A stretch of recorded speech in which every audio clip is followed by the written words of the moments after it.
Song போட்டால் இப்போ கூட எனக்கு இப்போ நான் வந்து பொலிட்டிஷியனாக இருக்கு இல்லை ஒரு ஏஜ் வந்திருக்கு அது எதுவுமே ஞாபகம் வராது. சாங் போட்டால் ஆடிட்டே இருப்போம். நான் இப்போ கூட அவ்வளோ என்ஜாய் பண்ணுவேன். எனக்கு அவ்வளோ இஷ்டம் சாங் டான்ஸ். அது என் பையனுக்கு வந்தது அந்த குவாலிட்டி. ஐ திங்க் உங்க டீம்ல சொல்லுவாங்கன்னு நினைக்கிறேன், மேடம் நீங்க அரசியல்வாதி ஆயிட்டீங்க, இப்படிலாம் ஆடக்கூடாது. நான் அதான் சொல்றேன்ல, நம்ம வந்து ஒரு ட்ரெண்ட் கிரியேட் பண்ணோம். யாரோ பண்ண ட்ரெண்டை நம்ம ஏன் ஃபாலோ பண்ணணும்? ஸோ என் லைஃப்ல எல்லாமே நான் அச்சீவ் பண்ணது எல்லாமே ஒரு டிஃப்ரெண்ட்டான இதில் தான் இருக்கும். எந்த சப்போர்ட் இல்லாமல், எந்த காட் ஃபாதர் இல்லாமல் நம்ம சினிமாலும் சக்ஸஸ் ஆகிருக்கு. அதே மாதிரி பாலிட்டிக்ஸில் கூட எந்த காட் ஃபாதர் இல்லை. என்னோட ஹார்ட் ஒர்க்கில் தான் நான் சக்ஸஸ் ஆகிட்டே வந்தது.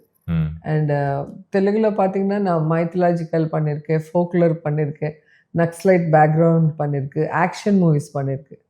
தமிழில் வந்து ஆக்ஷன் மூவி அதிரடி படை மாதிரி பண்ணியிருக்கோம். அப்புறம் உன்னத்தில் என்னை கொடுத்த மாதிரி ஒரு ஃபேமிலி ஓரியன்டு பண்ணியிருக்கோம். ஒரு லவ் ஸ்டோரிஸ் பண்ணியிருக்கோம் செம்பருத்தி மாதிரி.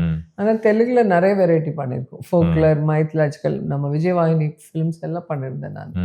ஸோ எல்லாமே சூட் ஆயிருக்கு எனக்கு. ஸோ நம்ம கரெக்டாக பண்ணால் தான் சூட் ஆகும். நம்ம இது பண்ண மாட்டோம், அது பண்ணக்கூடாதுன்னா நமக்குள்ளே இருக்கிற டேலண்ட் வெளியே வராது.